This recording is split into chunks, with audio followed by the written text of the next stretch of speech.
Marcus thought making more money would finally solve everything.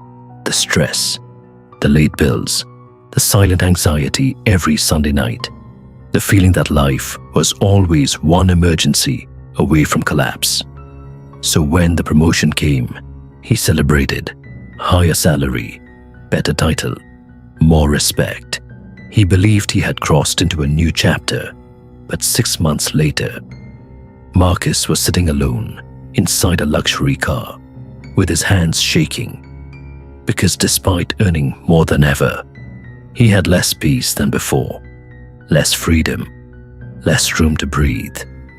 And for the first time in years, he asked himself a question most people avoid forever. If I'm making more money now, why do I still feel broke? Stay until the end. Because this story is not really about Marcus. It may be about you. Most people are taught one formula: earn more, then life gets easier. But reality is more dangerous than that, because many people don't get poorer before they earn more. They get poorer after, not in salary, in structure, in control, in peace. The world praises income, but ignores behavior, and behavior decides whether money becomes freedom or another prison with nicer furniture. Marcus didn't know this yet. Neither do millions of people. That is why they keep climbing, while feeling lower every year. Marcus was not lazy. He was not careless. He was not reckless. He was exactly what society tells people to become. Responsible, dependable, always available. He worked late, answered messages early, took pressure quietly. For years, he watched other people move ahead. Then one day, it finally happened. Promotion, a salary jump bigger than he expected. His manager smiled. Coworkers congratulated him. Friends sent messages. Family said, "We always knew you'd make it." Marcus smiled too, but privately, what he felt most was relief. He thought the pressure was over. No more checking account balances before buying groceries. No more guilt when relaxing. No more feeling behind. He told himself, "Now life starts."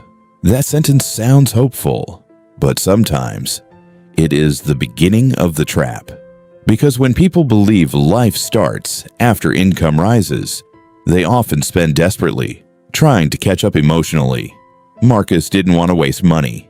He simply wanted to feel like the years of struggle meant something. So he upgraded small things first: better shoes, better dinners, new phone, then bigger things: apartment, car, trips, convenience, rewards. Each purchase had logic. I deserve this. I worked hard. It's finally my turn. And maybe the most dangerous one, I can afford it now. At first, everything felt incredible. The apartment smelled expensive. The car felt like proof. The new wardrobe made mirrors kinder. Restaurants no longer felt like occasions. They became routine. Marcus loved how quickly life changed, but he did not notice something changing underneath. His standards, what once felt luxury, soon became normal. This happens quietly. Humans adapt fast. That first expensive coffee feels indulgent. The 20th feels standard. That premium apartment feels exciting. 3 months later, it feels expected. And once expectations rise, gratitude often falls.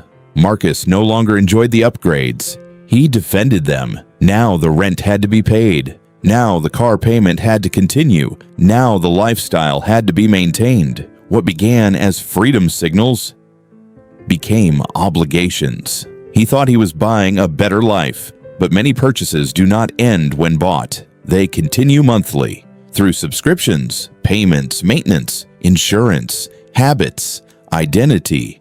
And identity is expensive to maintain when built on appearance. There is a strange pain few people talk about. The pain of earning more, but feeling tighter. Marcus experienced it slowly. His salary was higher, yet his anxiety returned. He had money coming in, but none staying. Raises disappeared before arrival. Every dollar already had a destination. Rent, car, food delivery, trips, clothes, apps, social plans, convenience purchases, tiny leaks everywhere. This is how many people drown, not from one giant hole, from many elegant little ones. Marcus began checking his account more often than avoiding it. He told himself work was the issue. Maybe he needed another raise. Many people think income is the cure for problems created by spending structure. That is like pouring water into a bucket full of holes. Income helps, but only when behavior cooperates. Without that, more income often creates larger scale dysfunction. Bigger numbers, same patterns. Marcus was not spending alone. Even when no one was there, he was spending in front of an invisible audience. Co-workers, friends, people online, people from his past, imaginary critics, imaginary admirers. He parked where people could see, ordered where people posted, wore what signaled progress. Many people do this unconsciously. They do not build lives, they perform them, and performances are exhausting because there is no finish line. Someone always has more, newer, better, louder. If identity depends on comparison, peace becomes impossible. Marcus felt behind, even while objectively ahead. That is modern confusion. To win externally, while losing internally. Then life did what life always does. Nothing dramatic, just normal pressure, unexpected repair, medical expense, bonus delayed, a small rent increase, regular adult problems. But regular pressure destroys fragile systems quickly. Marcus opened his banking app late at night, then stared, then refreshed, then stared again. He had money, but not enough margin. And margin is what turns inconvenience into crisis or calm. Without margin, everything feels dangerous. He looked around his apartment. Beautiful place, designer chair, large television, clean kitchen, and no peace. That was the night it hit him.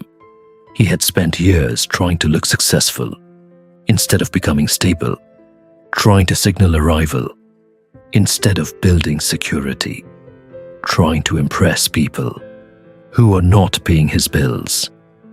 He laughed once, then nearly cried, because truth often arrives late and expensive. The next morning, Marcus did something uncommon. He stopped lying to himself. Not publicly, privately. He admitted the problem was not lack of income. It was unmanaged growth. So he changed, quietly, canceled subscriptions he forgot existed, sold things he bought for image, cooked more meals, waited before purchases, automated savings first, learned investing, reduced fixed expenses, ignored trends, stayed home sometimes, said no sometimes. At first, it felt like going backward. That is common because healing often looks unimpressive. But month by month, pressure dropped, space returned, sleep improved, confidence changed shape, no longer based on appearances, based on control. Months later, Marcus looked simpler, but stronger. He no longer needed strangers to witness his progress. He no longer mistook expensive for valuable. He no longer feared minor emergencies, because now he had room, savings, plans, patience, choice. These things rarely photograph well, but they feel incredible. He discovered a truth many never learn. Wealth is not the ability to spend freely. It is the ability to remain calm. Earning more money can help, but it cannot rescue habits. It cannot fix insecurity. It cannot replace discipline. It cannot purchase peace. If every raise is used to finance appearances, Some people are broke at low income. Some are broke at high income. Because broke is not always a number. Sometimes it is dependency. Sometimes it is chaos. Sometimes it is needing the next paycheck immediately. Sometimes it is looking rich while living fragile. So ask yourself honestly, if your income doubled tomorrow, would your future improve? Or would your mistakes simply get bigger? That answer matters more than salary. If this story felt personal, good. That means part of you recognized something important.